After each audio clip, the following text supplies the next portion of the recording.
하겠습니다. 우리가 하나님과 함께 일하는 자로서 너희를 권하노니 하나님의 은혜를 헛되이 받지 말라.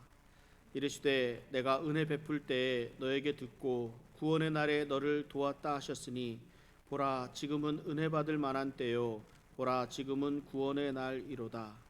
우리가 이 직분이 비방을 받지 않게 하려고 무엇에든지 아무에게도 거리끼지 않게 하고 오직 모든 일에 하나님의 일꾼으로 자천하여 많이 견디는 것과 환난과 궁핍과 고난과 매맞음과 갇힘과 난동과 수고로움과 자지 못함과 먹지 못함 가운데서도 깨끗함과 지식과 오래 참음과 자비함과 성령의 감화와 거짓이 없는 사랑과 진리의 말씀과 하나님의 능력으로 의의 무기를 좌우에 가지고 영광과 욕됨으로 그러했으며 악한 이름과 아름다운 이름으로 그러했느니라. 우리는 속이는 자 같으나 참되고 무명한 자 같으나 유명한 자요 죽은 자 같으나 보라 우리가 살아있고 징계를 받는 자 같으나 죽임을 당하지 아니하고 근심하는 자 같으나 항상 기뻐하고 가난한 자 같으나 많은 사람을 부유하게 하고 아무것도 없는 자 같으나 모든 것을 가진 자로다. 아멘. 다시 한번 2021년을 새롭게 시작하는 우리 사랑하는 성도님들 가정가정마다 하나님의 은혜가 가득하시길 주님의 이름으로 축원합니다. 지난 주간 2020년을 정리하는 또 마지막 주간이었고 또한 2021년을 시작하는 첫 주간으로서 우리 많은 생각들 또 그리고 많은 결심들을 하지 않았을까 생각이 됩니다. 모든 것이 하나님의 은혜입니다. 한 해 동안 우리 가정을 안전하게 지켜주신 것을 감사드립니다. 또한 건강하게 지켜주신 것 또한 감사를 드립니다.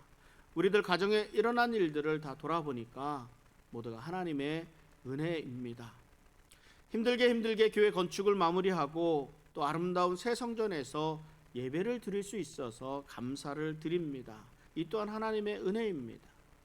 우리들의 힘만 가지고는 할 수 없는 일을 하나님이 하셨습니다.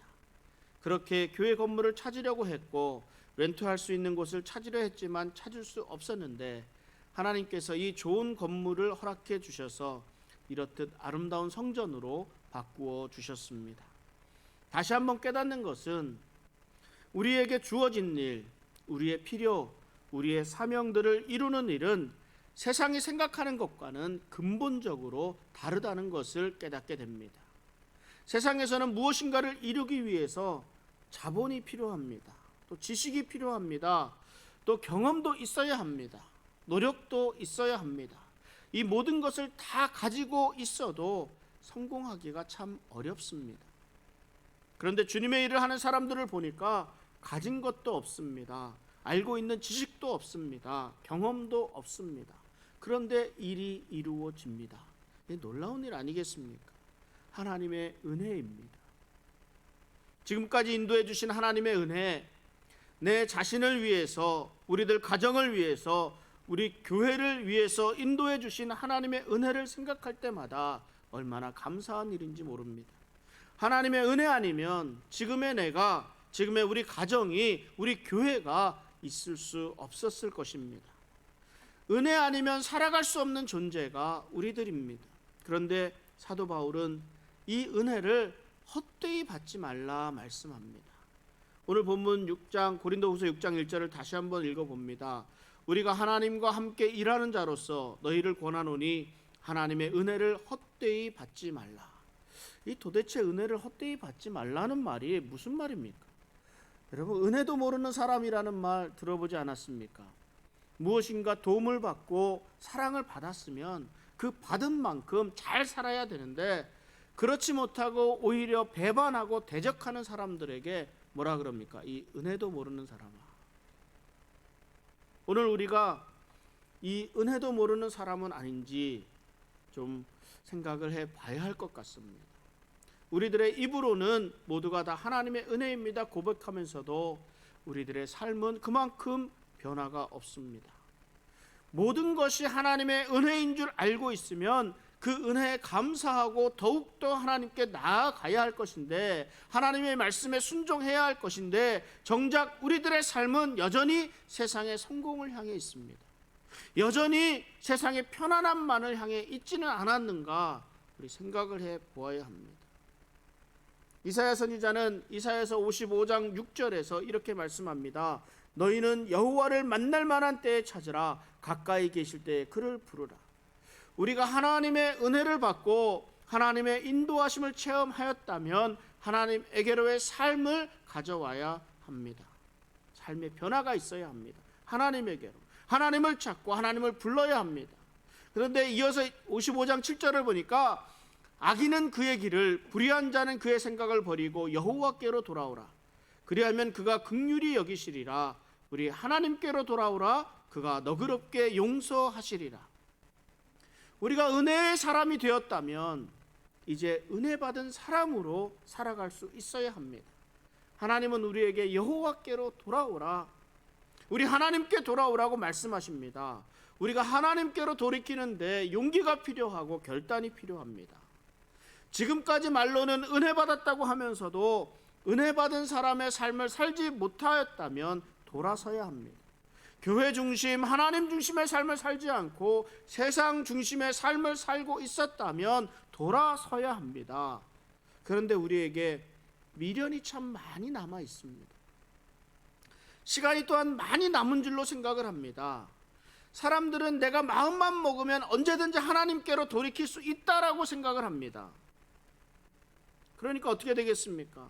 내가 좀 젊은 때에 이 젊음은 좀 즐긴 후에 돌아가야지.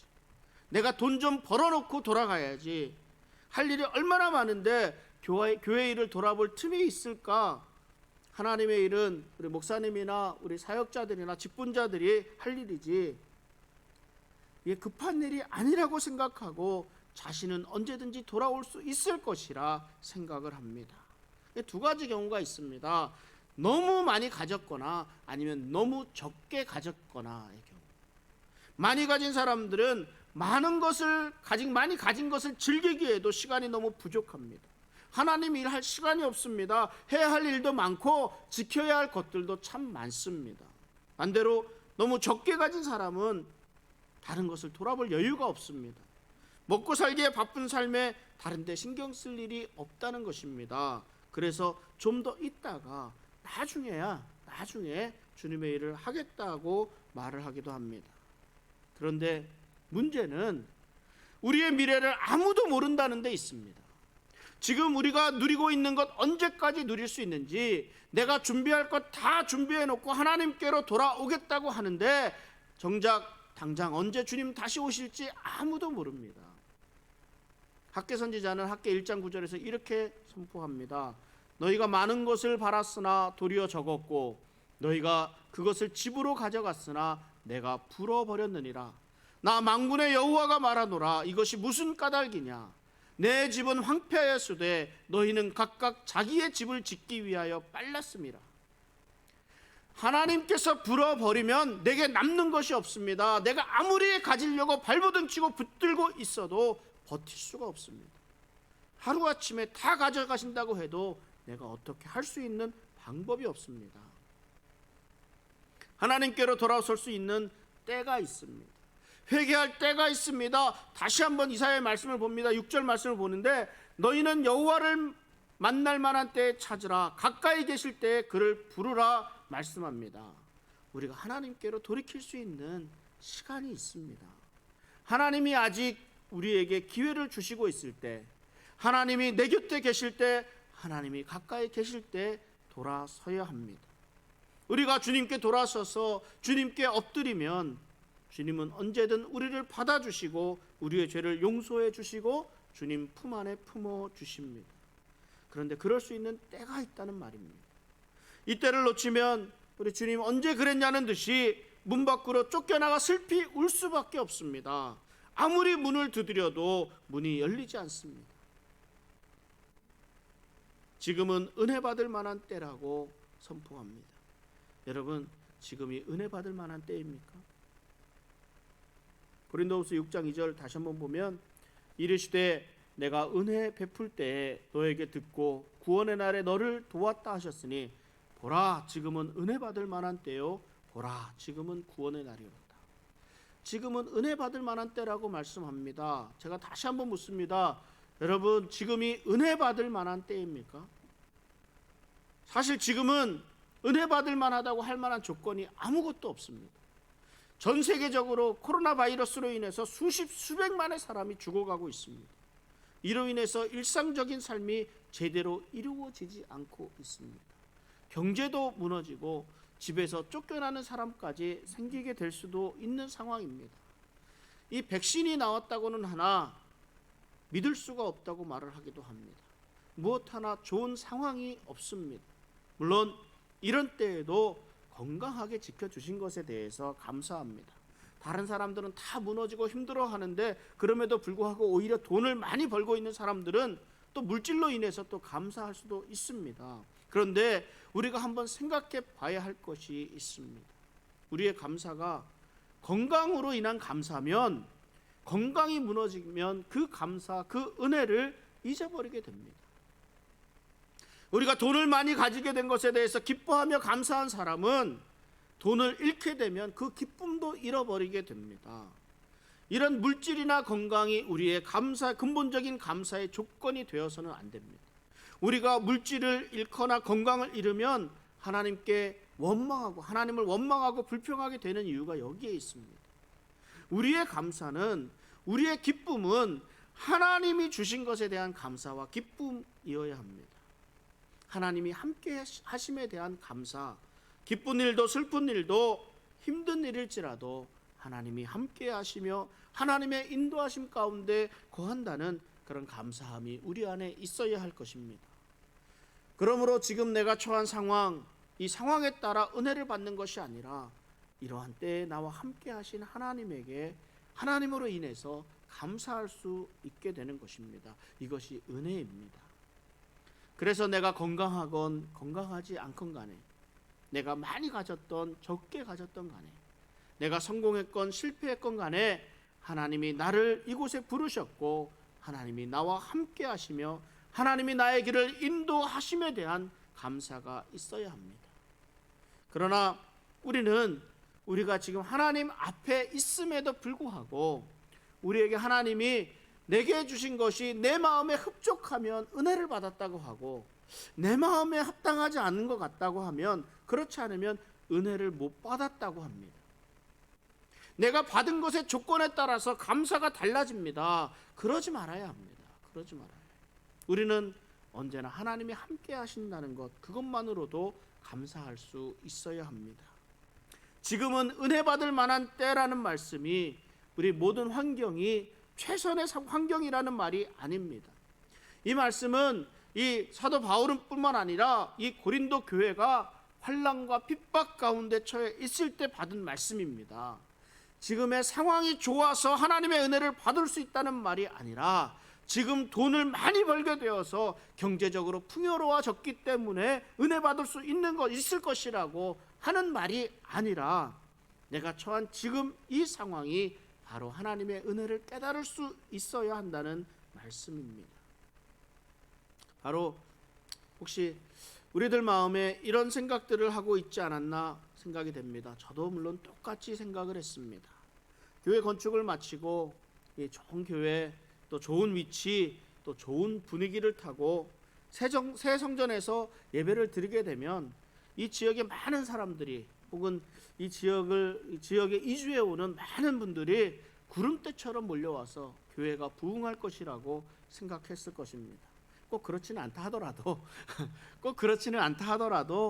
또 확신을 가지고 있지는 않아도 그리 되었으면 좋겠다라고 이렇게 생각을 했습니다. 그런데 코로나 사태가 우리 교회에 나아갈 길을 가로막고 있다고 안타까워합니다. 이렇게 생각하지 않았습니까? 지금 그렇게 생각하고 있죠? 예. 코로나만 아니었으면 우리 교회 금방 부흥했을 텐데, 저는 지금도 믿습니다.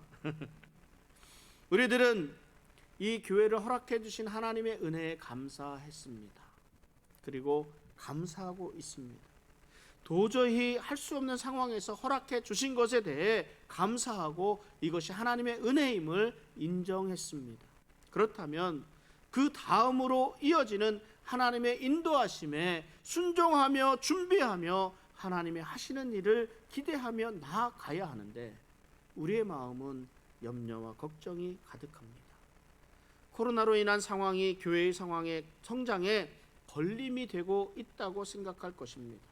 인간적으로 생각하는 건 그것이 맞습니다. 맞아요. 이 상황은 우리 교회뿐만 아니라 전 세계적으로 감당해야 할 어려운 시기입니다. 그런데 우리는 잊고 있습니다. 광야에 길을 내신 분이 하나님이십니다. 할 수 없을 것 같은 때에 길을 열어주셔서 이 새 성전을 허락해 주신 분이 하나님이심을 우리가 잊고 있습니다. 이 모든 일이 하나님의 은혜로 된 일입니다 라고 고백은 하면서도 그 다음도 하나님께서 인도해 주실 것이라는 믿음이 좀처럼 서질 않습니다. 교회를 생각할 때도 그렇고 내 개인적인 생각을 할 때도 그렇습니다. 지금은 은혜 받을 만한 때가 아니라고 생각을 합니다. 지금은 그럼 어떤 때입니까? 지금은 참고 기다릴 때라 생각합니다. 그러나 하나님은 지금이 은혜 받을 만한 때라고 말씀하십니다. 무엇으로 지금이 은혜 받을 만한 때라 할 수 있겠습니까? 여러분 궁금하지 않습니까? 하나님께서 우리와 가까이 계시다는 사실을 우리가 어떻게 알 수 있겠습니까? 하나님께서 우리를 포기하지 않고 계신다는 것을 우리가 어떻게 알 수 있겠습니까? 우리는 하나님의 말씀을 들음으로 확실히 알 수 있습니다.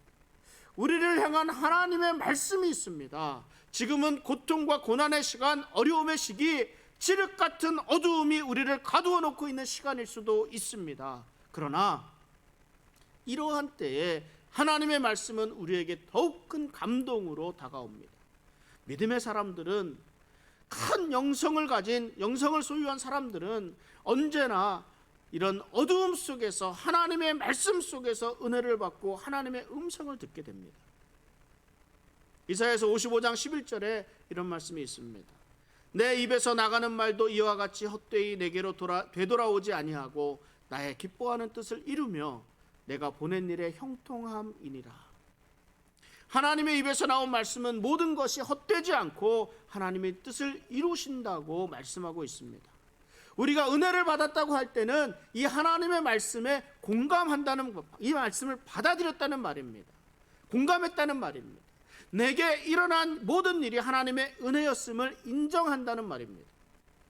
그럼에도 불구하고 내 삶에 아무런 변화가 없다는 것은 우리가 하나님의 말씀에 온전히 순종하지 않았기 때문입니다. 왜 그럴까요? 왜 하나님의 말씀에 온전히 순종하지 못하고 있을까요? 하나님의 말씀이 내 안에 확실하게 자리 잡지 못하고 있기 때문입니다. 이사야서 55장 8절에 또 이렇게 말씀합니다. 이는 내 생각이 너희의 생각과 다르며 내 길은 너희의 길과 다름이니라. 여호와의 말씀이니라. 하나님의 생각과 또 그 길은 우리가 생각하는 것과 우리가 생각하는 길과는 다르다고 말씀합니다. 하나님의 기뻐하시는 일, 하나님의 원하시는 일, 하나님의 뜻을 우리가 알지 못합니다. 그렇기 때문에 우리가 하나님에게 온전히 순종하지 못합니다. 그래서 하나님께서 하나님은 말씀을 우리에게 보내주셨습니다. 우리 주님 이 땅에 오셔서 우리의 눈을 열어주시고 우리의 귀를 열어주셨습니다. 하나님의 생각, 하나님의 뜻을 온전히 알 수 있게 해주셨습니다. 그러므로 내 뜻대로 이루지 마시고 아버지의 뜻대로 이루어지기를 원하며 기도하게 되었습니다. 예수님이 우리의 이 연약한 마음을 강하게 하시고 닫혀있는 눈을 떠서 하나님의 온전하신 뜻을 보게 하시고 깨닫게 하십니다. 그러므로 우리는 우리 안에서 역사하시는 우리 성령님의 인도하심에 민감하게 반응해야 합니다. 그러면서 하나님의 말씀에 순종하며 따르겠다고 결단해야 합니다. 사도 바울은 지금은 은혜 받을 만한 때요 구원의 날이라 선포하며 우리 고린도 교인들에게 자신들처럼 하나님의 일꾼으로 자천하라, 스스로 추천하라 권면합니다. 고린도후서 6장 4절에 보면 오직 모든 일에 하나님의 일꾼으로 자천하여 많이 견디는 것과 환난과 궁핍과 고난과 이렇게 말씀합니다. 은혜 받을 만한 때라 말씀합니다. 구원의 날이라 선포합니다. 그리고 스스로 주님의 일꾼으로 섬길 것을 말씀합니다. 그런데 그 충성하는 일이 참 놀랍습니다. 뭐라고 말씀합니까? 많이 견디는 것과 환난과 궁핍과 고난과 매맞음과 갇힘과 난동과 수고로움과 자지 못함과 먹지 못함 가운데서도 깨끗함과 거짓이 없는 사랑과 진리의 말씀과 하나님의 능력으로 행하라고 말씀합니다. 하나님께 충성하는 일이 환난과 궁핍 가운데 견디는 일입니다. 혼탁한 세상에서 사랑과 진리의 말씀으로 행하는 일입니다.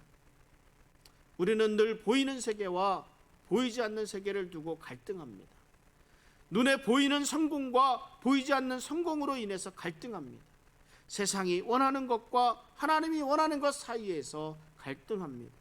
이런 갈등을 할 수밖에 없는 우리들에게 사도 바울은 굉장한 그런 반전의 메시지를 전해줍니다. 그래서 오늘 함께 읽었던 고린도후서 6장 8절의 하반절부터 10절까지인데요. 다시 한번 읽어보겠습니다. 우리는 속이는 자 같으나 참되고 무명한 자 같으나 유명한 자요, 죽은 자 같으나 보라 우리가 살아있고 징계를 받는 자 같으나 죽임을 당하지 아니하고 근심하는 자 같으나 항상 기뻐하고 가난한 자 같으나 많은 사람을 부유하게 하고 아무것도 없는 자 같으나 모든 것을 가진 자로다. 세상 사람들은 우리의 삶을 제대로 볼 수가 없습니다. 우리들의 드러난 삶은 초라하기 짝이 없기 때문입니다.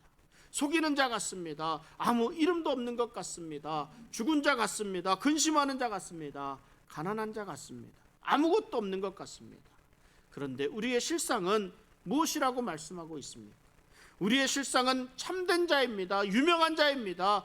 살아있습니다. 항상 기뻐합니다. 부유하고 모든 것을 가진 자입니다. 정말 반전 아니겠습니까? 우리가 그리스도인이라는 자존감을 가질 수 있어야 합니다. 예수 그리스도께서 함께 하시는 인생이라는 자긍심을 가지고 있어야 합니다. 세상이 가지고 있는 가치, 세상이 가지고 있는 기준에 맞추어서 실망하고 낙심하고 쓰러지는 인생이 되어서는 안 됩니다. 이런 세상의 기준 가운데서도 참고 견디며 하나님의 능력을 행하면 세상 사람들의 눈에 보이지 않는 우리들의 영광스러운 모습이 보이게 됩니다. 내가 무엇을 가지고 만족하며 살아갈 수 있겠습니까? 가진 것에 많고 적음을 가지고 만족하며 불만족하며 살아갑니까? 아니면 상황의 편안함과 그렇지 못함으로 힘든 인생을 살아가고 있습니까? 정말 중요한 것이 무엇입니까? 우리 예수 그리스도로 인한 진정한 평안을 누리는 인생이 복된 인생입니다. 우리 함께 요한복음 14장 27절 말씀을 같이 한번 읽어보겠습니다. 평안을 너희에게 끼치노니 곧 나의 평안을 너희에게 주노라. 내가 너희에게 주는 것은 세상이 주는 것과 같지 아니하니라. 너희는 마음에 근심하지도 말고 두려워하지도 말라. 하나님은 언제나 저와 여러분과 함께 하십니다. 우리들의 삶의 능력이 되어 주십니다. 눈에 보이는 것에 흔들리지 말고 하나님의 말씀을 붙들고 참고 견디며 우리 주님이 맡겨주신 일에 최선을 다해 순종할 수 있기를 바랍니다. 지금까지 지내온 것 주님의 크신 은혜입니다. 이 은혜 받은 자로 그 은혜에 감사하며 순종하며 진정한 그리스도인의 평안을 누리며 살아가는 우리 성도의 삶 되시기를 주님의 이름으로 축원합니다. 기도하겠습니다. 거룩하고 자비로우신 아버지,